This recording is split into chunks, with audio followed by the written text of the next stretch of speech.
ሰላም ጓደኞቼ እንዴት ናችሁ? ዛሬ ይዤላችሁ የመጣሁት ትምህርት ላ conjugaison du verbe aller ነው። እርግጠኛ ነኝ ትወዱታላችሁ። ወደ ትምህርታችን።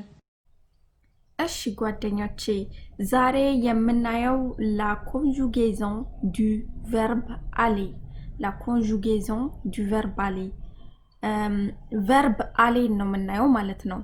verbe aller aller ማለት በአማርኛ መሄድ ማለት ነው። ኦኬ እዚህ ጋር ያለው እያንዳንዱ እኔ አንቺ አንተ እሷ እሱ የሚለውን ኮንጁግ ስናደርገው አሌ የሚለው ማለት ነው እዚህ ጋር የምታዩት እነዚህን ይሰጠናል ማለት ነው። አንድ አይነት ትርጉም ነው ያላቸው ግን ለእኔ ሌላ ነው ለአንቺ ለአንተ እዚህ ጋር እንደምታዩት ሌላ ነው። አብረን እናነባዋለን ማለት ነው። አሌ ማለት መሄድ እዚህ ጋር ስናነበው ጀ ማለት እኔ ማለት ነው። ከዚህ በፊት ማሳይቻችኋለሁ ማለት ነው። እንደገና ማየት ከፈለጋችሁ የበፊቱን የሰራሁትን ትምህርት ዞር ብላችሁ ማየት ትችላላችሁ። ግን ያው እያነበብን አብረን እናልፋለን ማለት ነው። እኔ ቬ መሄድ ማለት ነው። እዚህ ጋር እንዳልኳችሁ መሄድ ማለት ነው። አሌ መሄድ ከሆነ እዚህ ጋርም እንዳለ ያሉት መሄድ ነው። የሚቀየረው ምንድነው? አጻጻፉ ነው የሚቀየረው እንጂ አንድ አይነት ነው ማለት ነው ትርጉሙ በአማርኛ። ስለዚህ እዚህ ጋር ጀቬ እኔ እሄዳለሁ። ቱ ማለት አንቺ ወይም አንተ ማለት ነው። va tu vas አንቺ ወይም አንተ ትሄዳለህ። il እሱ elle እሷ ለሱም ለእሷ አንድ አይነት ነው ማለት ነው። va il va ወይም elle va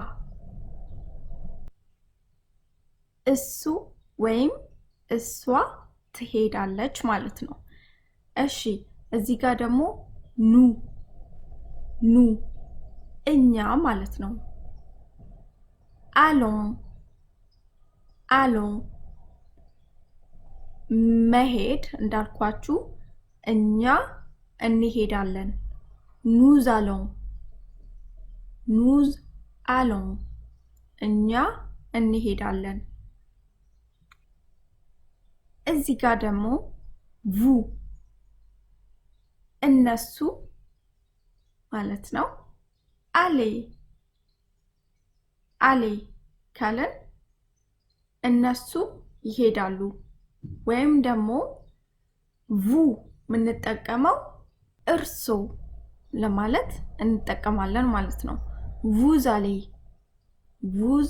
allez እናንተ ትሄዳላችሁ ወይም ደግሞ እርሶ ይሄዳሉ።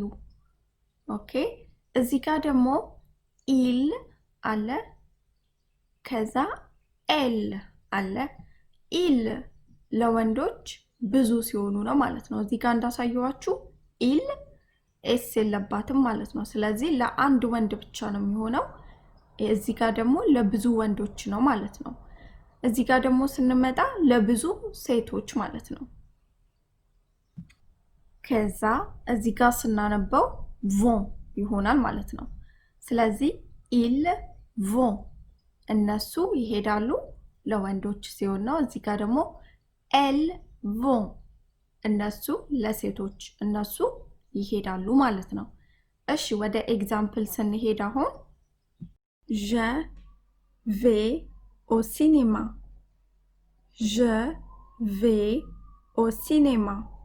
ቬ ማለት መሄድ ማለት ነው። እኔ ሲኒማ ሄዳለሁ። tu vas à l'école አንቺ ወይም አንተ ትምህርት ቤት ትሄዳለህ።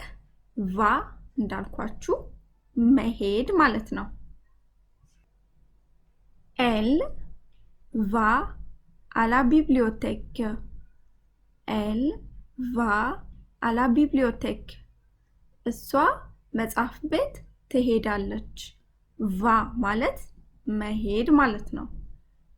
እሺ እዚህ ጋር ደግሞ ኑ ዛሎን ኦ ሬስቶራንት ኑ ዛሎን ኦ ሬስቶራንት አሎን መሄድ ነው። እኛ ሬስቶራንት እንሄዳለን። vous allez à la maison vous allez à la maison aller መሄድ ነው። እናንተ ቤት ትሄዳላችሁ ወይም ደግሞ እርሶ ቤት ይሄዳሉ። vous እርሶ ይሆናል ወይም vous እናንተ። እሺ እዚህ ጋር ደግሞ ils እነሱ ለወንድ ማለት ነው። ils vont à la poste ils vont à la poste ils እነሱ ለወንዶች ነው።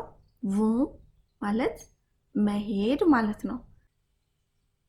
እነሱ ፖስታ ቤት ይሄዳሉ። እነሱ ፖስታ ቤት ይሄዳሉ። እሺ ጓደኞቼ የዛሬው ትምህርታችን ይሄን ይመስል ነበረ። በሚቀጥለው ትምህርት እስከምንገናኝ ሰላም ቆዩ።